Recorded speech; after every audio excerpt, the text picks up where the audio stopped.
Caso Banco Master e também a mulher de Alexandre de Moraes. Vamos à reportagem publicada na nossa página. O contrato do Banco Master com a mulher do ministro do Supremo, Alexandre de Moraes, previa pagar 129 milhões de reais. Bom, vamos à notícia. O contrato do Banco Master com o escritório de advocacia de Viviane Bassi de Moraes, que é mulher do ministro Alexandre de Moraes, previa um pagamento de 3 milhões e 600 mil reais por mês durante 3 anos, o que dá mais ou menos 129 milhões de reais. Essas informações foram reveladas pela colunista Malu Gaspar no jornal O Globo de hoje. O documento com essa informação teria sido encontrado no celular de Daniel Vorcaro, dono do banco. O aparelho foi apreendido pela Polícia Federal durante a operação que prendeu Vorcaro em novembro. O pagamento total dos 129 milhões de reais ocorreria apenas no caso do cumprimento integral do contrato. Segundo o jornal, o documento dizia que o escritório Bassi de Moraes devia representar o banco onde fosse necessário. E com remuneração de 3 milhões e 600 mil reais mensais por 36 meses. O banco foi liquidado e, por isso, o contrato extinto. Segundo o jornal o Globo, o valor total não foi pago, já que o acordo não foi cumprido integralmente. O que diz a coluna é que tudo indica, porém, que o escritório foi pago enquanto possível. Porque nas mensagens com a equipe de Vorcaro deixava claro que os desembolsos para a Viviane eram prioridade para o Master e não podiam deixar de ser feitos em hipótese nenhuma. Além de Viviane Barsi, os filhos do casal também atuam no escritório. O UOL tenta contato com o grupo para atualizar o texto que está já disponível na nossa página. Vamos lá, professor Mairovich, entender a complicação desse caso. Tem algum problema a esposa de Alexandre de Moraes atuar num caso que está no Supremo Tribunal Federal? Pelo que a gente sabe aqui, não está mais atuando, porém teve esses ganhos aí. O que o senhor vê de complicação nesse caso? Tem várias complicações, inclusive vem em bom momento, atenção, em bom momento, a ideia do ministro Fachin de criar um complice na magistratura, criar, na realidade, deveres para os magistrados, ou seja, um código de ética, porque togas, atenção, atenção, togas não podem ser sujas como pau de galinheiro, e nós estamos caminhando para isso. E está aí o Toffoli a nos dar exemplos. E está aí o Gilmar Palusa, um outro exemplo. Bom, togas sujas como pau de galinheiro. Nesse contexto todo é que acontece o quê? Advogadas que são esposas de ministros e que trabalham em ações e vão postular junto ao Supremo. É muito simples dizer basta o ministro se dar por impedido. Ora, aliás, parênteses, que o Toffoli não se deu em escritório que a esposa era associada e levantaram uma grana preta, como se diz do popular. Bom, então bastaria o ministro se dar por impedido, afastar. Mas vejam, o problema não é só este. O problema é a influência que os ministros poderão ter, os, aspas, embargos auriculares entre colegas, um extra. Esse escritório de advocacia não era tão requisitado a ponto de despertar o interesse de um banco master. Um banco, evidentemente, que foi criado para fraudar. Então, e se a gente olhar para o relacionamento desse responsável pelo Banco Master, que agora está em liquidação extrajudicial, nós vamos ver que ele se aproxima de órgãos de poder, de personalidades, ele criava todo um clima que, na realidade, era a busca de proteção. Então, há necessidade, sim, de se estabelecer regras, como existe na advocacia, por exemplo, na Europa, nos Estados Unidos, existem graus. Olha, pode atuar em primeiro grau, pode atuar perante tal tribunal, pode atuar perante tais tribunais, em primeiro ou em segundo grau. Há necessidade de se rever isso. Talvez pelo código de ética do Fachin essas questões sejam solucionadas, mas o próprio código tem um monte de brechas e de furos. Mas se a gente pensar, atenção, pensar em dois momentos históricos. O primeiro momento histórico, quando os juízes passaram a ter uma responsabilidade como órgãos de poder. Aí, no mundo civilizado, atenção, no mundo civilizado, e o Brasil tem isso na lei orgânica da magistratura, o que é o dever do juiz? É ser independente, imparcial, ter dignidade e decoro.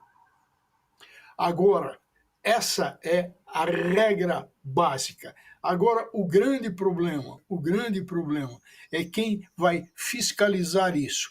Por que o Supremo Tribunal Federal está longe do Código de Ética da magistratura? Está fora disso. Fica sujeito à Lei Orgânica da Magistratura, a LOMAN, que estabelece independência, imparcialidade, dignidade e decoro. Mas quem fiscaliza isso se o Supremo está acima do Conselho Nacional de Justiça? Vamos lá, Josias, quero te ouvir sobre esse caso. Sempre quando se fala das esposas, a gente fala das esposas porque, na verdade, só tem homem lá no Supremo Tribunal Federal, né? Tem a Carmen Lúcia, eu não sei se o marido da Carmen Lúcia, se ela é casada ou não, ou se ela tem algum marido que também é advogado, mas se fala muito sobre as esposas dos advogados dos ministros. Não tem. Não tem o quê? Ela não tem marido? Não tem marido, companheiro, não tem ninguém ligado a ela com o escritório de advocacia. Não tem ninguém ligado a ela com o escritório de advocacia. Sempre quando a gente vê esses casos, todo mundo fala, nossa, mas pode, isso aí não é um conflito ético? Como é que você vê esse caso aí envolvendo a mulher de Alexandre de Moraes, do Banco Master, e agora essa decisão, né? O caso do Banco Master lá trancado no Supremo Tribunal Federal por uma decisão do Toffoli, como tratamos disso aqui ontem. Não há nenhuma dúvida, Fabiola, sobre a intenção do Daniel Vorcaro, esse banqueiro ostentação, dono do Banco Master. Não há nenhuma dúvida quanto à intenção dele ao contratar o escritório da advogada Viviane Barsi, que é a mulher do Alexandre de Moraes. Ele estava, neste caso e em tantas outras conexões que ele firmou, ele estava à procura de proteção. E a mulher do Alexandre de Moraes não tinha na praça um nome tão eloquente que justificasse o pagamento de 3,6 milhões de reais por 36 meses de trabalho. 3 anos de trabalho. Então, se executado integralmente, isso renderia aí quase 130 milhões de reais para o escritório da doutora Viviane. Não havia esse prestígio todo na praça que justificasse tamanha remuneração. Então, o objetivo do Daniel Vorcaro era muito nítido, né? E não há limitações, de acordo com o contrato, em relação à área de atuação em que a doutora Viviane poderia prestar os seus serviços ao Daniel Vorcaro. Portanto, poderia ser no Supremo. E, para complicar, Fabiola, o marido da doutora Viviane, o ministro Alexandre de Moraes, participou de um evento pseudo-jurídico em Londres, no ano passado, evento patrocinado pelo Banco Master. Então, essas bocas livres, esses eventos internacionais, sempre ocorrem no circuito Elizabeth Arden, as principais cidades do mundo. É Nova York, é Londres, é Roma, nunca é em Piriri do Sul, em Jaraguá do Oeste, não, é sempre em endereços muito elegantes, né? E estava lá o ministro Alexandre de Moraes, estava lá também o ministro Dias Toffoli, estava lá também o ministro Gilmar Mendes. Então, Fabiola, nesse momento, o Supremo vai começar a analisar, no escurinho de uma sessão virtual, na sexta-feira, se avaliza ou não a decisão do Gilmar Mendes, que blindou os ministros do tribunal contra processo de impeachment no Senado. A invulnerabilidade das togas, isso é uma aberração. O ministro não pode ficar acima de qualquer tipo de controle, acima da lei na prática. E o assinte aumenta quando se verifica que o Supremo tem blindagens mais urgentes.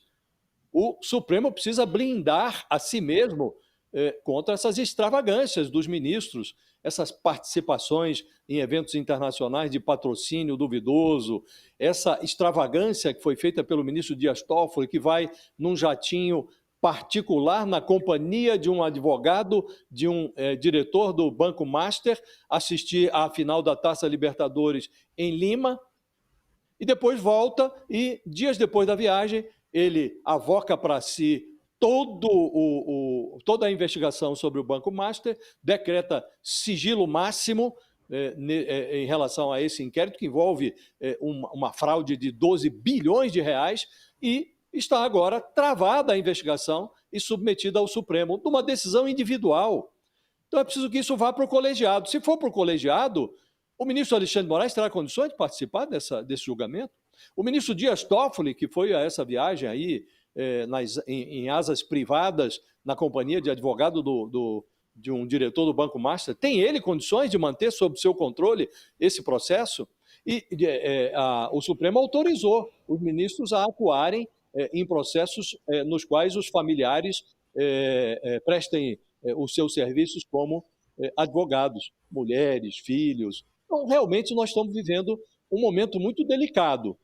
O Supremo acaba de ter um papel relevantíssimo na contenção dos arroubos golpistas do Bolsonaro e dos seus cúmplices. Teve um papel fundamental na proteção da democracia brasileira. Mas isso não dá ao Supremo o direito de fazer qualquer coisa, não dá aos ministros o direito de fazer o que bem entendem.